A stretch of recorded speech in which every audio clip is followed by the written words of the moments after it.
مولاي صل وسلم دائما أبدا على حبيبك خير الخلق كلهم نبوي سيرت سيد الكونين والثقلين محمد په دې خبرونه کې به تاسو ته د رسول الله صلی الله علیه وسلم د ژوند حالات په تفصیل سره وړاندې شي.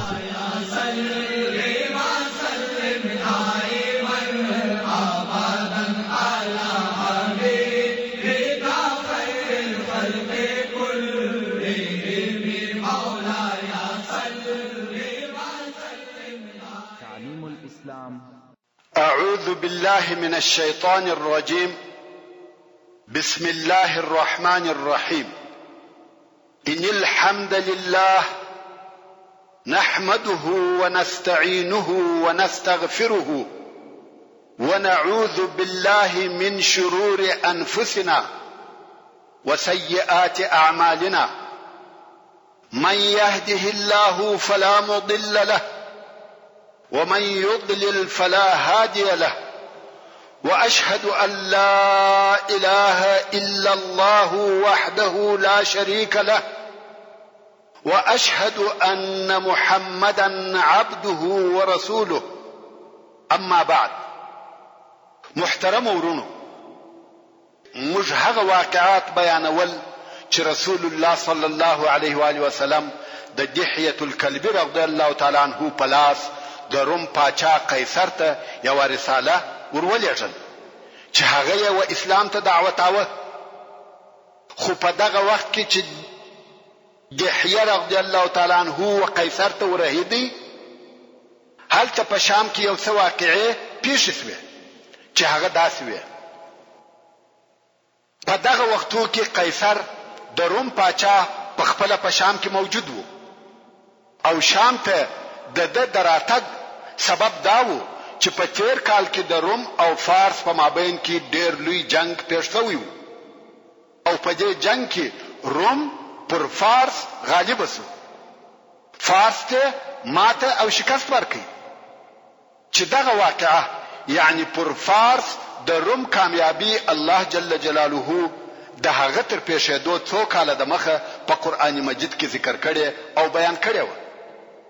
الله عز وجل د سورة الروم په شروع کې فرمایي: الف لام میم غلبت الروم في ادنى الارض وهم من بعد غلبهم سيغلبون في بضع سنين. يعني وعربو ته په نږدې مځکه کې روم مغلوب شو او دغه رومیان به د دوی تر دغه مغلوبیت وروسته په څو کلو کې بیرته پر فارسیانو غالب شي. خو زه به اول هغه قصه درته بیان کم چې دغه آیاتونه د هغه په باره کې نازل شوي دي، نو بیا د آیاتو په ترجمه ډېر په اسانه پوهېدلی شو. په دغه آیاتو کې قرآن عظیم الشان یو عجیبه پیشګویي کړې ده چې د قرآن مجید پر صداقت او حقانیت لوی دلیل دی. قصه داسې وه: د هغې زمانې د مځکې د مخ دوې لوی پاچاهۍ چې فارس او روم وې د ډیرو کلو څخه په خپل مابین کې په شدیدو جنګو سره اخته او مشغوله وې. د 602 عیسوي کال څخه بیا د 614 عیسوي کال تر اخره د دوی د سخت جنګو سلسله جاری وه. په 500 عیسوي کال کې د محمد مصطفی صلی الله علیه وسلم مبارک ولادت واقع شو او په 610 عیسوي کال کې په نبوت مبعوث کړل شو. په پخوا کې به هم اهل مکه یا مشرکانو ته د فارس او روم د جنگو خبرونه رسیده، خو د نبوت او د اسلام د دعوت په وخت کې دغه د جنگو خبرو د اهل مکه په زړه کې یو بل شکل او خاصه علاقه پیدا کړې و. د فارس آتش پرستانو د مکه مکرمه بت پرستان د ځان ډله بلل او د دین د نږدېوالي په سبب یې بت پرستان خپل بلل، او بالمقابل د روم نصاراو بیا مسلمانان خپل بلل، ځکه چې دواړه اهل کتاب و او د دواړو دین آسماني دین و. نو کم وخت چې به د پارسیانو د غالب کېدو خبر را ورسېدی، د مکې مکرمه مشرکانو به خوشحالي کول او ویل به چې موږ هم د غرنګ پر تاسو غالب کیږو. مسلمانان به هم په دغه خبرو او واقعو زهیرېده او ویل به چې نصارا چې اهل کتاب دي ولې د آتش پرستو مجوسیانو په مقابل کې شکست خوري، چې موږ ته دغه مشرکان پیغورونه راکوي. خو په 1414 عیسوي کال کې چې د رسول الله صلی الله علیه و آله وسلم د بعثت 15 کال تیر شوی و، فارسیانو و رومیانو ته ډیره سخته ماته ورکړه او د روم د قیصر څخه ډیر ځایونه ونیول. حتی په خپل هرقل یا قیصر هم په قسطنطینیه کې محاصره او قلابند شو. د رومیانو پایتخت تر خطر لاندې شو. ډیر لوی لوی اسقفان یا ووژل شو یا بندي ونیول شو. د بیت المقدس څخه ډیر لوی او مقدس صلیب د ایرانی فاتحانو لاس ته ورغلی. د روم د قیصر عزت او اقتدار بالکل ختم او د منځ ولاړ. په ظاهر خدا سي هیڅ دلیل او علامه نه موجود چې رومیان دی بیا دونه قوت او طاقت پیدا کړي چې د فارسیانو په مقابل کې د سر راپورته کړي. نو دغه حالات او اخبارو په لیدلو او اوریدلو سره به د مکې مکرمه مشرکان ډیر خوشاله کېده. مسلمانانو ته به پیغورونه ورکول او زهیرول به تر داسې اندازې چې د مکې مکرمه د مشرکانو څخه یو نفر ابو بکر صدیق رضی الله تعالی عنہ ته وویل، نن زموږ فارسی ورونه ستاسو پر رومي ورونو غالب شو او شکست ورکړي، محو او نابود کړ. سبا به موږ هم تاسو ته دغه سماته درکو او د بینه به مویوز. په دغه وخت کې قرآن مجید د ظاهري اسباب څخه مخالف یو داسې اعلان او بیان وکړي چې د منکرو مشرکانو هیڅ وزرته نه لوي دي، چې هغه دغه آیات شریف دي چې موږ مخکې تلاوت کړو. الف لام میم غلبت الروم في ادنى الارض وهم من بعد غلبهم سيغلبون في بضع سنين. یعنی وعربو ته په نږدې ځکه کې روم مغلوب شو او دغه رومیان به د دوی تر دغه مغلوبیت وروسته په څو کلو کې بیرته پر فارسیانو غالب شي. بضع ورونو په عربي کې د درو څخه نیولې بیا تر 9 پورې بضع ورته ویل کېږي. نو الله جل جلاله و فرمایل چې نن ورځ رومیان د فارسیانو د طرفه مغلوب کړه شو، مگر د 9 کلو په موده کې به بیرته رومیان پر فارسیانو غالب او کامیاب شي. دغه پیشګویی په اساس حضرت ابو بکر صدیق رضی الله تعالی عنہ د ځینو مشرکانو سره شرط وتړي. البته په دغه وخت کې شرط تړل نه حرام شوی.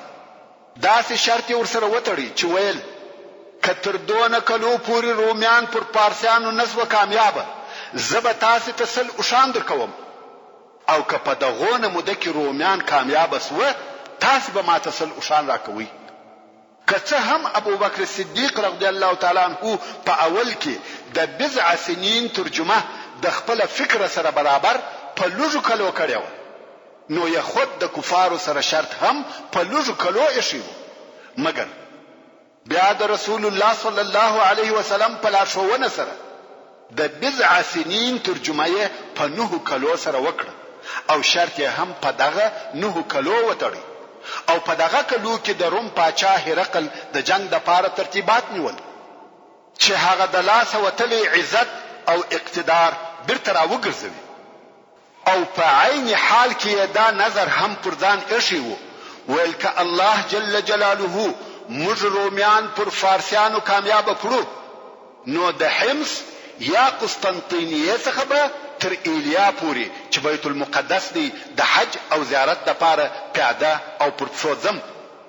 نو د الله جل جلاله شان او قدرت ته وګوري چې د قران مجید دغه پیشګویی سره برابر د 9 کلو په موده کې یعنی تر هجرت 1 کال وروسته عیناً د بدر په ورځ هغه چې الله جل جلاله و مسلمانانو ته پر مشرکانو ښکارا فتح او بری ورکړي، مسلمانان د بدر د فتح په خوشحالي کې و چې دا خبر هم را ورسېدی چې الله جل جلاله کتاب نصاراو ته پر فارسی مجوسیانو او آتش پرستانو بری او کامیابی ورکړه.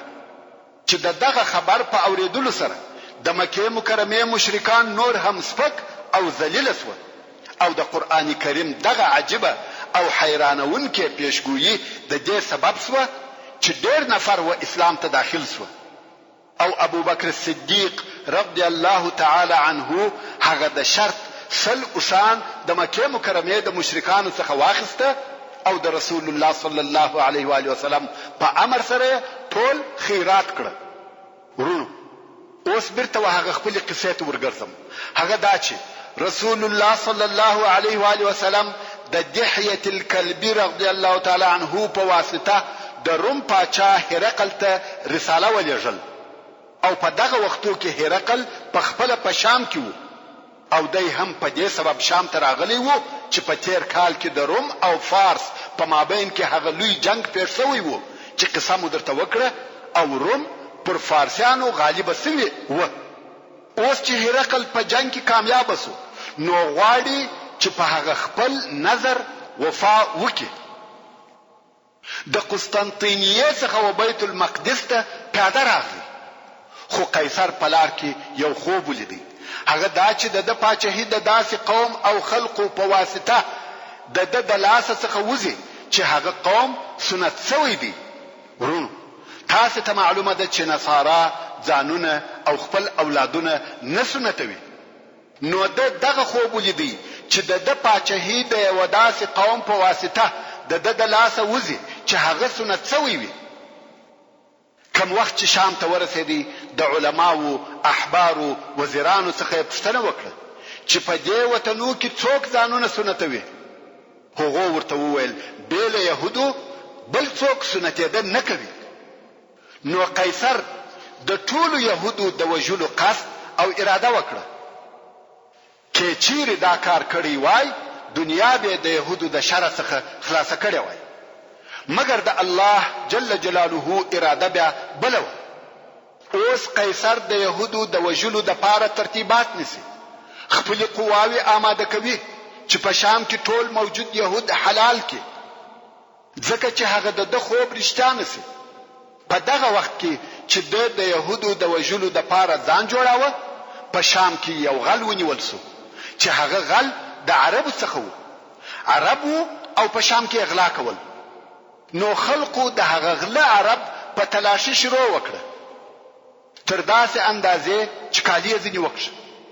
کوم وخت چې عرب لڅو ویل د چې دای هم سنت شوی دی، نو یې ورته وویل ته يهودیه؟ سړي ویل یا. ویل د کوم ځای؟ ویل عرب یم. ویل تاسو عرب هم ځانونه سنتوي؟ ویل هو. دا خبر یو قیصر ته ورساوه چې صبر وکړه، يهود ما وجنه، ځکه بیل يهودو یو بل قوم همسته چې ځانونه سنتوي. ویل هغه څوک دي؟ ویل عرب دي. او دغه حال ورته وای. قیصر ویل غل ما تراولي. اوس و قیصر ته د غلا تر موضوع هغه بل د خوب موضوع مهمه ده. خیر غل و هرقل ته وروستل شو. د الله جل جلاله کارونه دي. په دغه وختو کې ابو سفیان او د قریش څو نفر نور هم په شام کې دي چې د تجارت لپاره تللی و. هلته هرقل په خپل دغه عرب تحقیقات او معلومات شروع کړ. په خپل دغه عرب څخه پوښتنه کوي. ویل تاسو څوک یاست؟ څنګه ژوند مو دی؟ دین مو چی شي؟ عرب ویل موږ د جزیره العرب اوسیدونکو یو، مشهور قومونه یو، ټول خلق مو پیژني چې موږ عرب یو. د هرقل په اړو کې شګه ویل آیا په تاسو کې یو نوې شی، نوې دین، نوې تحول پیښ شوی دی؟ عرب ویل هو. په موږ کې یو نفر پیدا شوی دی چې نوم یې محمد دی صلی الله علیه وسلم، او وایي زه نبی یم. د رسول الله صلی الله علیه وسلم څه حالات ورته وویل. څرنګه چې هرقل عالم وو په تورات او انجیل کې معلومات درلوده او پوهېدی چې اوس د هغه موعود نبی د راتګ وخت دی، نو شک ورته پیدا سو. د ښه تحقیق دپاره یې د دغه نبی په باره کې پوښتنې او معلومات ځینې کول، خو علامې ټوله داسې دي چې دا هغه نبی دی چې د دوی سره په کتابو کې ذکر شوی دی. نو هرقل امر وکړ چې داسې عرب راته راولي چې دغه محمد صلی الله علیه وسلم د قوم څخه وي. د هرقل قوم او عمله ګرځي او پوښتنه کوي چې په شام کې داسې عرب پیدا کی چې د محمد صلی الله علیه وسلم د قوم څخه وي. ښه، دلته د هرقل عمله پرېږده چې په شام کې د مکې مکرمې په قریشو پسې ګرځي او غواړي چې هرقل ته یې ورولي. په دغه وخت کې د رسول الله صلی الله علیه و آله وسلم هغه لیک چې د دحیة الکلبی رضی الله تعالی عنه په واسطه و قیصر ته ورلېږلی وو، دحیة الکلبی رضی الله تعالی عنه و قیصر ته ورساوه. چې دغه لیک د رسیدلو واقعات به وروسته درته بیان کړم، خو اوس به بیرته د قصې و هغه ځای ته ورسم چې د هرقل عمله د رسول الله صلی الله علیه و آله وسلم په قوم پسې ګرځي. څو اخر یې ابو سفیان د نور قریشو سره پیدا کړ. نو د قیصر عمله ابو سفیان او د قریشو هغه نور مشران ونیول او قیصر د روم پاچا ته وروستل. اوس نو قیصر د ابو سفیان څخه پوښتنه کوي او ابو سفیان د هغه د پوښتنو جوابونه ورته وایي چې دغه د دوی د سوال او جواب موضوع په بخاری شریف کې په یو اوږده حدیث کې بیان شوی او ذکر شوی ده چې زه به اوس هغه حدیث شریف درته را نقل کوم. خدا به هم درته ووایم چې په دغه وختو کې ابو سفیان د رسول الله صلی الله علیه و آله وسلم هغه اشد یا تر ټولو خلقو شدید دشمن دی. خو تاسو د هرقل د پښتنو په مقابل کې د جوابونه دغه دشمن جوابونه په دقت سره واوري. د عبد الله ابن عباس رضی الله تعالی عنهما څخه روایت دی چې ابو سفیان ابن حرب راته وویل هرقل و ما او د قریشو یوې ډلې ته چې شام ته د تجارت لپاره تللی وو نفر راولېږل، او دا هغه وخت وو چې رسول الله صلی الله علیه و آله وسلم زما او د قریشو د کفارو سره صلح کړی و. نو موږ د هرقل او مجلس ته ورغلو چې دای په دغه وخت کې په بیت المقدس کې وو. هرقل موږ خپل مجلس ته ورغوښتلو چې د په مجلس کې د پر شاوخوا د روم ډېر لوی خلق هم ناست و او بیا یې ترجمان را وغوښتي او زموږ څخه د ترجمان په واسطه پوښتنه وکړه چې په تاسو کې کم یو په نسب کې وهغه سړی ته نږدې دی چې وایي زه نبی یم. ابو سفیان وایي ما ورته وویل چې زه تر دغه نورو ورنږدې یم، ځکه ابو سفیان په پنځم نیکه کې د رسول الله صلی الله علیه و آله وسلم سره یو ځای کېدی. هرقل وویل چې دای زما مخ ته کښېنوي او د ملګری دی د وشاته کښیني. او بیا هرقل خپل ترجمان ته وویل و دغه نور خلقو ته ووایي چې زه دغه سړي څخه پوښتنه کوم چې په جواب کې درواغ راته وویل تاسو د خبره ورردوي.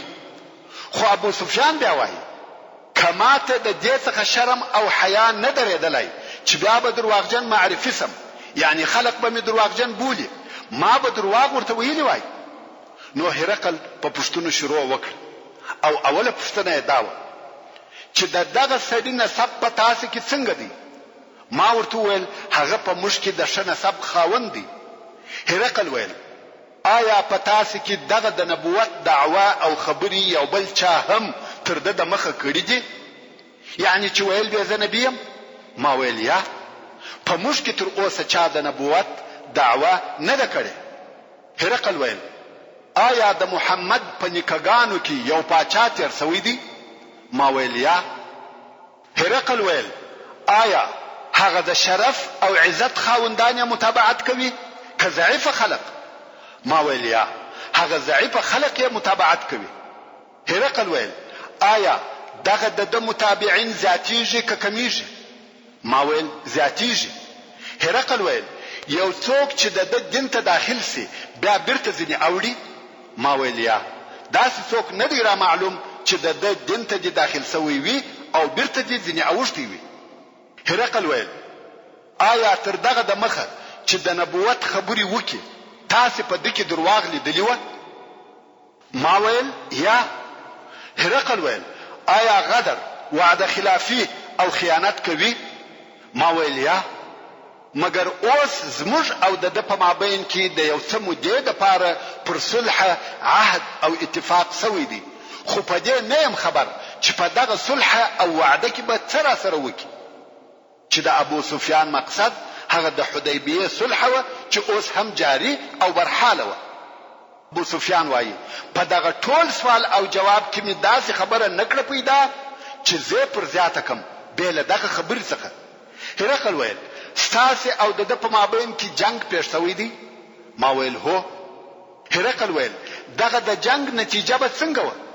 ما ویل جنگ زموږ او د په مابین کې سلواغه و، کله زموږ و طرف ته کله د و طرف ته وي، یعنی کله موږ کامیاب یو کله دی. هرقل ویل په چی مو امر کوي؟ ما ویل وایي یوازې د الله جل جلاله عبادت کوي، هیڅ شی مو ورسره شریکوي، او هغه ستاسو پلرو چې ویل او کول هغه پرېږدي، او موږ په لمانځه صداقت پاکي او صله رحمي امر کوي. نو هرقل و ترجمان ته وویل چې ودته ووایي چې ما یې د نسب پوښتنه درڅخه وکړه او تا ویل هغه د شریف نسب څخه دی. رسولان هم د غرنګوي د خپل قوم په نسب کې را لېږل کیږي، او بیا مې پوښتنه درڅخه وکړه چې تر د مخه په تاسو کې یو بل چا هم دغه خبرې کړې دي؟ تا ویل یا. نو کچيري په تاسو کې یو بل چا هم دغه د نبوت دعوه کړې وای نو ما به ویلی وای چې دای هم د هغه نفر تقلید کوي او هغه خبرې کوي. او پښتنه مې درڅخه وکړه چې آیا په نکګانو کې پاچا تیر سوی دی؟ تا ویل یا. نو ما ویل کې په کورنۍ کې پاچا تیر سوی وای نو به مې ویلی وای چې سړی د خپل پلرو او نکګانو پاچاهي غواړي. او پښتنه مې درڅخه وکړه چې دغه د نبوت تر خبرو د مخه تاسو دی په درواغو متهماوه؟ تا ویل یا. نو زه پوسوم چې هغه څوک چې د خلقو سره درواغ نه وایي دا امکان نه لري چې هغه د پر الله جل جلاله درواغ وایي. دا ممکن نه ده چې یو څوک په خپل عادي او معمولی ژوند کې د خلقو سره درواغ نه وی ویلي او بیا د پر الله جل جلاله درواغ وایي. دا هیڅ عقل نه مني. او بیا مې پوښتنه درڅخه وکړه چې اشراف او باعزت خلق یې متابعت کوي که ضعیف خلق؟ تا ویل ضعیف خلق یې متابعت کوي، او دا معمول دی چې همیشه د انبیاو متابعین ضعیفه طبقه وي. هغه چې په ابتدا او شروع کې د رسولانو متابعت کوي هغه اشراف او سرداران نه وي بلکې ضعیف خلق وي. او بیا مې پوښتنه درڅخه وکړه چې د متابعین زیاتیږي که کمیږي؟ تا ویل زیاتیږي، او د ایمان کار هم داسې دی ترڅو چې پوره کیږي. خلق په تدریج سره مسلمانیږي څو بالکل اسلام عام سي. او بیا مې پوښتنه درڅخه وکړه آیا یو څوک پس له هغه څخه چې د دین ته داخل سي بیرته د دین څخه اوړي؟ تا ویل یا. ایمان هم داسې دی چې وزرت نه نوځي، زړه پر روښانه کیږي او په زړه کې ځای نیسي. او بیا مې پوښتنه درڅخه وکړه چې آیا غدر او خیانت کوي؟ تا ویل یا. انبیا هم داسې وي چې هیڅ غدر نه کوي. او پوښتنه مې درڅخه وکړه چې په چی مو امر کوي؟ تا ویل د یو الله په عبادت، او وایي هیڅ شی مور سره شریکوي، او د بوتانو د عبادت څخه مو منع کوي، په لمانځه صداقت او پاکي مو امر کوي. ورونو دلته نو قیصر یو لو او د معنا ډکه جمله ویل کداغه ستا خبري حق او رښتیا وي نو بدای دغه ځای امیر او مالک سي چې دغه زما په شی پر پرتی دي، یعنی حکم به تر دغه ځای را ورسیږي. قیصر ویل زه په هیدم چې دغه نبی راتلونکی دی، خدا ګمان مې نه کاوه چې هغه دې پتا سي کی. که زه پوسم چې زه ودته ورسېدلای سم ما به د ملاقات په لار کې ډیر تکلیف تحمل کړی وای، او که زه د سره وای ورونو متوجه سي دا د قیصر خبرې دي. د روم پاچا په دنیا کې د هغه دوه لوی مملکتونو څخه د یو مملکت پاچا خبرې کوي او وای کزه د سره وای ما به پښې ور پروللای او بیا یې هغه د رسول الله صلی الله علیه و آله وسلم لیک راوغشتي او هغه ودغه مجلس ته وای. کوم وخت چې د لیک د ویلو څخه فارغ شو په مجلس کې आवाजونه پورته شو، غالمغال جوړ شو. ابو سفیان وایي قیصر موږ امر کړو چې تاسو ولاړ شئ. ابو سفیان چې بیا په ورسته کې مسلمان شو هغه وایي کوم وخت چې د هرقل د دربار څخه راووتو او د خپل ملګرو سره تنها شوم نو مې ورته وویل په والله د محمد دین لوړ او غالب شو، د هغه څخه د روم پاچا هم بیریږي. ابو سفیان وایي دغه وخت څخه مې دا یقین وو چې د رسول الله صلی الله علیه وسلم دین غالب کیږي ترڅو چې الله جل جلاله زما په زړه کې اسلام راواچاو. تعلیم الاسلام ورونو اوس به هغه واقعات درته بیان کوم چې وقیصر ته د رسول الله صلی الله علیه و آله وسلم د لیک د رسیدلو په وخت کې پیښ شو. لکه څنګه چې د مخه مدرته وویل دحیه الکلبی رضی الله تعالی عنہ د رسول الله صلی الله علیه و آله وسلم لیک وقیصر د روم پاچا ته ورساو او هغه لیک داسې لیکل شوی و. ورونو اول به هغه لیک په عربي او هغه ډول چې لیکل شوی و درته وړاندې کوم ځکه دا تاریخي اثر او د رسول الله صلی الله علیه وسلم رساله یا مکتوب دی چې وقیصر ته لېږلی و. په خپل هغه رساله په هغه الفاظو تر اوسه هم ساتل شوی ده او د تاریخي آثارو څخه ده. د لندن موزیم دا ثابت کړی ده چې دغه رساله د هجرت په 9 کال کې لیکل شوی ده او هغه رساله داسې ده: بسم الله الرحمن الرحیم من محمد رسول الله إلى هرقل عظيم الروم سلام على من اتبع الهدى أما بعد فإني أدعوك بدعاية الإسلام أسلم تسلم وأسلم يؤتك الله أجرك مرتين فإن توليت فإن عليك اسم الأريسيين ويا أهل الكتاب تعالوا إلى كلمة سواء بيننا وبينكم ألا نعبد إلا الله ولا نشرك به شيئا ولا يتخذ بعضنا بعضا أربابا من دون الله فإن تولوا فقولوا اشهدوا بأننا مسلمون. چې دغه لیک ترجمه داسې ده: بسم الله الرحمن الرحیم د محمد رسول الله صلی الله علیه و آله وسلم د طرفه د روم و مشر هرقل ته سلام علی من اتبع الهدى اما بعد زتا په بلنه د اسلام و اسلام ته دعوتوم او رابولم. مسلمان سه چې سالم پاتې سه، مسلمان سه چې الله جل جلاله به دوه واره اجر او ثواب درکړي، او کله چیرې د اسلام څخه مخ واړاوه انکار دی وکي نو د بزګرانو او باغوانانو ګناه هم ستا پر غاړه ده. ځکه په هغه وخت کې د روم ټول خلق د کښت او زراعت په کار مشغوله و، نو تقریبا ټول بزګران او باغوانان و، نو ویل د هغو ګناه هم ستا پر غاړه ده. او یا اهل الكتاب څرنګه چې د روم پاچا او رعیت ټول نصارا و نو یا اهل الكتاب ورته ویل. او دغه ځای څخه هغه نور پاته لیک د سورت آل عمران 4 نمبر آیات دی: نو اے اهل کتابو، اے کتابیانو، راسی رجوع وکي و هغه کلمې ته چې زموږ او ستاسو په مابین کې یو او برابر ده.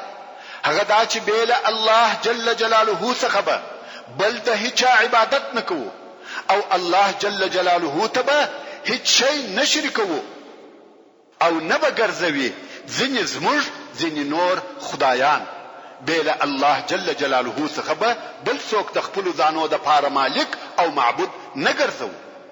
او کچیر دوی وګرځیده توحید او اسلامی احکام ته شاور وګرځول نو اے مسلمانانو تاسو دغه کتابیانو ته وایست چې تاسو پر دې خبره شاهدان اوسئ چې موږ مسلمانان یو.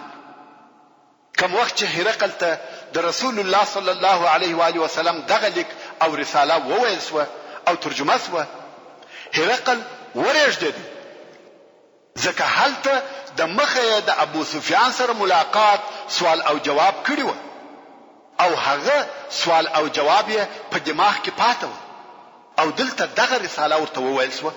په چرت او فکر کې ډوب شو، فکر وهي. بیا یې انجیل راواخیستی او د راتلونکي نبی علامې یې پکښې وکتلې. هغه ټوله علامې پر محمد صلی الله علیه و آله وسلم جوړې او موافقې وې. نو یې دحیة الکلبی رضی الله تعالی عنه وروغوښتی، ویل یا دحیه، دغه د رسول الله صلی الله علیه و آله وسلم لیک و سفاطر ته وروړه. سفاطر د نصاراو د علماو رئیس او په دغه عصر او زمانه کې په مسیحیت کې تر ټولو احبارو لوی او لوړ عالم و چې د هرقل سره دغه د شام په سفر کې ملګری و. یوازې دی نه بلکې نور هم د مسیحیت لوی لوی علما ورسره ملګری و چې ټوله د بیت المقدس د حج د پاره د قیصر سره راغلی و. دحیة الکلبی رضی الله تعالی عنه هم دغه لیک و سفاطر هغه د نصاراو لوی عالم ته وروړي. سفاطر چې دغه لیک ووایه ورېږدېدی او د دحیه رضی الله تعالی عنه څخه د رسول الله صلی الله علیه و آله وسلم د حالاتو او علامو پوښتنې شروع کړې. دحیة الکلبی رضی الله تعالی عنه هم جوابونه ورته وایي، ډېرې پوښتنې کوي او د هرې پوښتنې جواب هم مفصل غواړي. دحیة الکلبی رضی الله تعالی عنه هم ټول حالات په تفصیل سره ورته بیانوي. سفاطر نور هم سوالونه کوي، څو ډېرې پوښتنې وکړې او د ټولو جوابونه په غور او دقت سره واورېده. کوم وخت چې پوښتنې یې خلاصې شوې نو یې وویل، زه پوهېدم چې دا وخت د نبي د راتګ وخت دی، مګر دا ګمان مې نه کاوه چې هغه دې په تاسو کې پیدا سي یا معشر العرب. او زه شاهدي ادا کوم لا اله الا الله وان محمدا رسول الله. سفاطر رحمه الله مسلمان سي.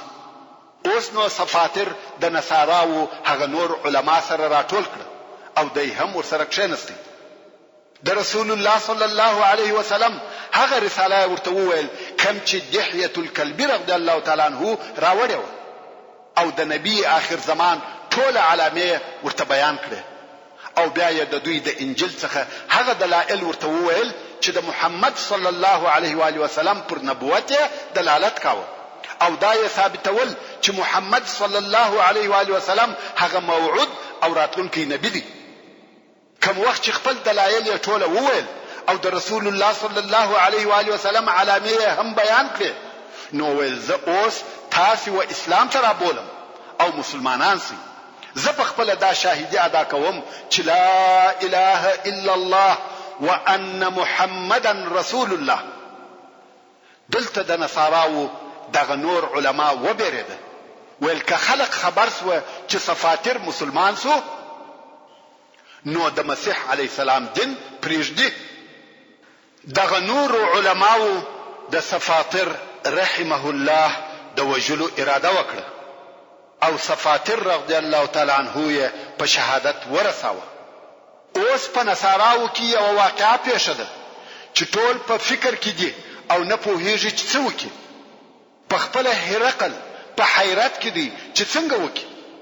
دحیة الکلبی رضی الله تعالی عنه هم د سفاطر په وجلو خبر سو او هرقل ته ورغلی چې اوس څه وایي.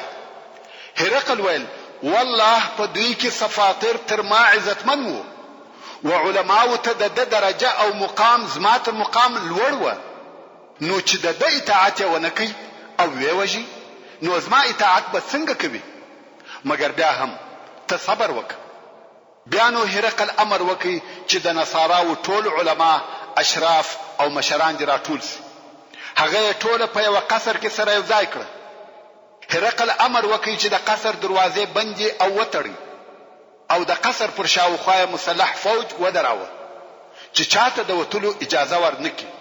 اوس نو علما اشراف او مشران ټول په دغه قصر کې ناست دي او د قیصر د راتلو په انتظار دي. په په دغه وخت کې قیصر د دغه قصر د لوړ منزل په یوه برنډه کې ورته راووتی او هلته لوړ داسې ودرېدی چې حاضر خلق وده ته نسی ورسېدلی.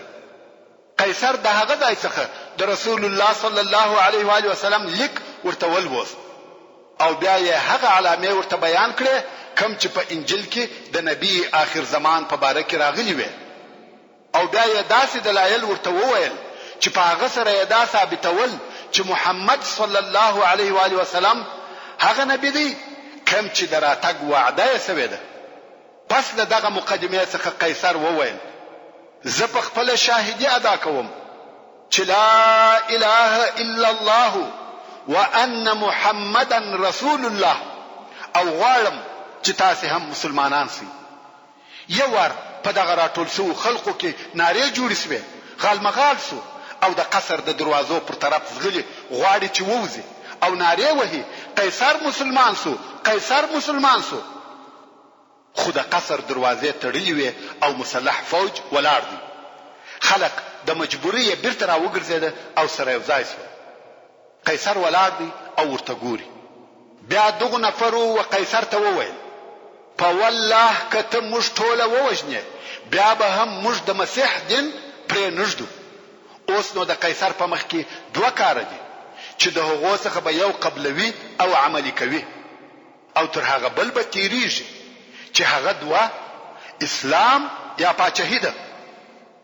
کدی مسلمان پاتې سي نو دغه راټول سوي نفر او د هغو قبیله او متابعین د پر ضد دریږي چې په دې صورت کې د ته پاچاهي نه پاتې کیږي یا دا چې تر اسلام به تیریږي خو پاچاهي به ورپاتې وي. اوس قیصر په دې فکر کې دی چې کم یو اختیار کی خو په آخر کې قیصر ورته وویل یا قوم زه نه مسلمان سوی یم او نه مسلمان یم فقط ما تاسو تجربه کولاست. کوم وخت چې ما ولید چې د محمد صلی الله علیه و آله وسلم دین نشریږي زه پر تاسو وبېریدم نو می غوښته چې دا ځان ته معلومه کم چې تاسو پر خپل دین څونه ټینګیاست او څونه علاقه ورسره لري. ما ولید چې تاسو پر خپل دین ټینګ ولاړاست او نه پرېږدئ او زه ډېر خوشاله شوم. زه هم تاسو سره پر دغه دین یم. بیا یې امر وکړي چې دروازې دې خلاصې شي. دغه علما او د قومو مشران د قیصر په خبرو خوشاله شول. خو قیصر پس له هغه څخه چې و اسلام ته داخل سو بیرته مرتد سو. رسول الله صلی الله علیه و آله وسلم فرمایي اسلام د قیصر وزړه ته ننوتی او بیرته مرتد سو. پر دنیا او پاچاهي و بیریدی. ورسته قیصر دحیه الکلبی رضی الله تعالی عنہ ورغشتي تحفه او د سرو زرو دینارونه ورکړه ویل دغه زما د طرفه ورسول الله صلی الله علیه و آله وسلم ته هدیه او تحفه ده او زما د طرفه ورته وایي چې زه شاهدی ادا کوم چې لا اله الا الله وان محمدا رسول الله او ما چې دغه خلق ته وویل چې زه ستاسو سره پر دغه مسیحیت یم د هغه سبب داو چې پاچاهي می ولاړ نسی مگر ایمان زما په زړه کې دی. دحیه الکلبی رضی الله تعالی عنہ بیرته د مدینه منوره پر طرف رهیسو. اوس چې دحیه الکلبی رضی الله تعالی عنہ د مدینه منوره پر لارې د حسمی و منطقه ته ورسېدی. هلته په لار کې د جزام د قبیله خلق پر پیښ شو او هغه د دسره ورسره ټول شیان په زور ځنی واخیسته. د دسره هیڅ شی نه پریښاوه.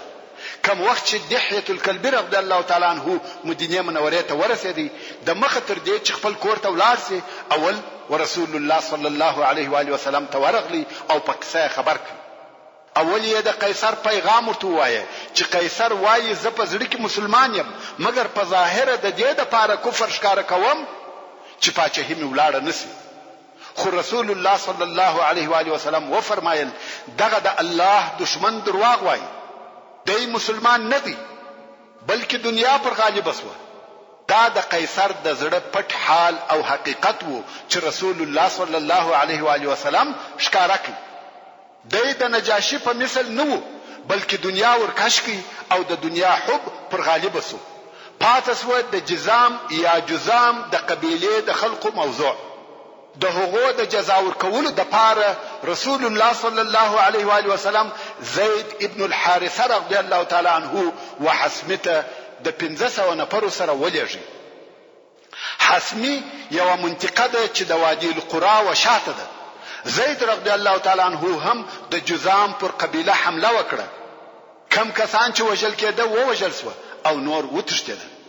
زید ابن الحارثه رضی الله تعالی عنه د دوی څخه ډېر غنیمتونه و مدینه منورې ته راوړه چې د غنیمتو په جمله کې 1000 اوښان، 15000 پسونه او 100 ښځې او کوچنیان وو.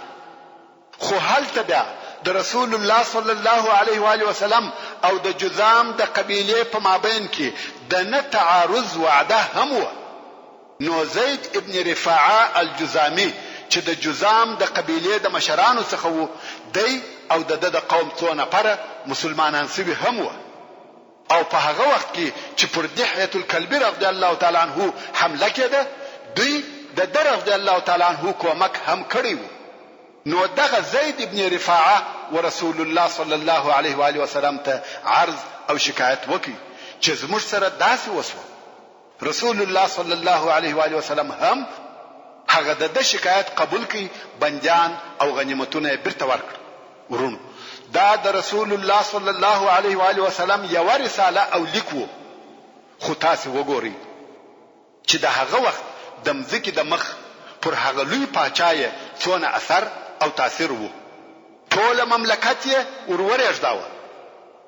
همدارنګه رسول الله صلی الله علیه و آله وسلم یو لیک د شجاع ابن وهب الاسدی رضی الله تعالی عنه پلاس وحارث ابن ابي شمر الغساني ته چې د دمشق امیر وو ولېږي. او دا لیک داسې لیکل شوی: بسم الله الرحمن الرحيم من محمد رسول الله الى الحارث ابن ابي شمر سلام على من اتبع الهدى وآمن بالله وصدق وإني أدعوك أن تؤمن بالله وحده لا شريك له فيبقى لك ملكك. حارث چې دغه لیک ووایه ډېر په قهر سو او د رسول الله صلی الله علیه و آله وسلم رساله یې پر ځمکه وغورځول. ویل ما زما په خپل پاچاهي بیروي؟ څوک زما څخه زما پاچاهي اخیستلی سي؟ او زه 100,000 جنگي فوج لرم. دغه د دمشق امیر د غساسینه پر قبیلو حاکم وو چې دغه قبیله د جزیره العرب په شمال کې اوسېدلې. د حارث دغه شدید جواب د دې سبب سو چې بیا په ورسته کې د مؤته جنگ په وجود راوړي. او دغه وخت څخه حارث د لشکر په تیارولو او آماده کولو شروع وکړ. هغه خپل 100,000 نفریز لشکر یې تیاراوه چې پر مدینه منوره حمله وکړي. دغه حارث نو د خپل لشکر د تیارولو په حال کې پرېږده. رسول الله صلی الله علیه و آله وسلم یو بل لیک د حارث ابن عمیر الازدی رضی الله تعالی عنه په لاس د بصره و امیر ته ولېږي چې د هغه خط مضمون او معنا هم داسې و لکه د دمشق امیر حارث ابن ابي شمر ته چې لېږلی او د بصره امیر و اسلام ته دعوتاوه. حارث رضی الله تعالی عنه د لیک سره د بصره د امیر پر طرف رهیسو. پلار کې شرحبیل ابن عمرو الغسانی پر پیښو چې دغه شرحبیل کافر او د غسان د قبیله څخه وو، بلکې د هغو د امیرانو څخه وو. شرحبیل دغه د رسول الله صلی الله علیه و آله وسلم قاصد ولیدي چې د بصره امیر ته د لیک د ورولو د پاره ورهدي. نو یا دغه د رسول الله صلی الله علیه و آله وسلم قاصد حارث ابن عمیر الازدی ونیوي او شهید یې کړ چې دا د غسان د قبیله د طرفه د اسلام پر ضد دوهم مخالفت او دشمنی و چې پیښیږي. دغه واقعې په سبب د مسلمانانو او غساسینو په مابین کې حالات او مناسبات نور هم خراب شو. رسول الله صلی الله علیه و آله وسلم هم د لشکر په جوړولو شروع وکړه چې پر غساسینو د مخه تر دې حمله وکړي چې هغه پر مسلمانانو حمله کوي. نو دغه د رسول الله صلی الله علیه و آله وسلم د قاصد شهیدیده د مؤته د جنگ د پاره دوهم سبب وګرځیدي.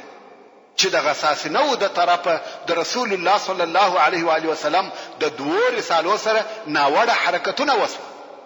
اوله رساله وغورځول سوه او د دوهمې رسالې قاصد شهید کړه سو، چې دغه حرکتو په نتیجه کې د مؤته جنگ په وجود راغلی، چې قصه به ان شاء الله تعالی پر خپل ځای درته وسی.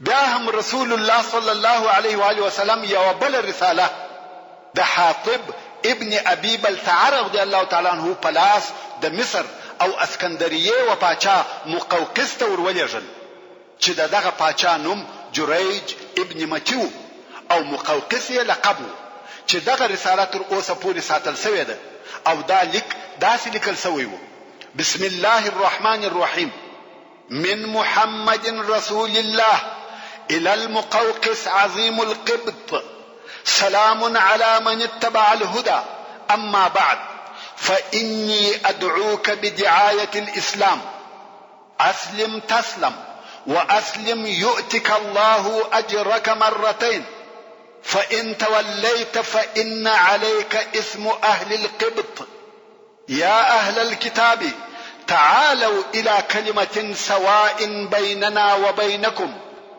الا نعبد الا الله ولا نشرك به شيئا ولا يتخذ بعضنا بعضا اربابا من دون الله فان تولوا فقولوا اشهدوا باننا مسلمون. ذلك عینا هغه لیک دی لکه وقیصر ته چې لیکل شوی و، نو ځکه یو ترجمه کولو ته ضرورت نشته. حاطب رضی الله تعالی عنه چې ډیر هوښیار او ذکی سړی و، کوم وخت چې د مقوقس و دربار ته ورننوتی نو یې ورته وویل: تر تا د مخه پر دغه پاچهي یو سړی و چې هغه داسې ګمان کاوه چې دی رب اعلی دی، چې مقصد یې فرعون و، او هغه به ویل: انا ربکم الاعلى، زه ستاسې لوی او لوړ رب یم. نو الله جل جلاله هغه د دنیا او آخرت په عذاب اخته کړي. د ځینو څخه یې په ده سره انتقام واخیستی او بیا یې د ده څخه انتقام واخیستی. نو ته په نورو سره عبرت واخله، داسې مه کېږه چې نور په تا سره عبرت واخلي. بیا یې د رسول الله صلی الله علیه و آله وسلم رساله ورکړه. د رسالې تر ویلو وروسته د مقوقس او حاطب رضی الله تعالی عنه په مابین کې سوال او جواب شروع شو. محترم ورونو، زموږ د بحث پاتې حسابه ان شاء الله تعالی پراتونکو کې واوري. سبحان ربك رب العزة عما يصفون وسلام على المرسلين والحمد لله رب العالمين. صرخت وقالت استروني د اندېښنو په ګرځابونو کې ارجوكم لا تفضحوني. تعلیم الاسلام رادیو بدل محمد آخر زمان يمات د هلو او خوښیو څرک يعلمنا يقرينا ينورنا للقرآن سبحه الله والوحش مجده. تعلیم الاسلام رادیو الله يا الله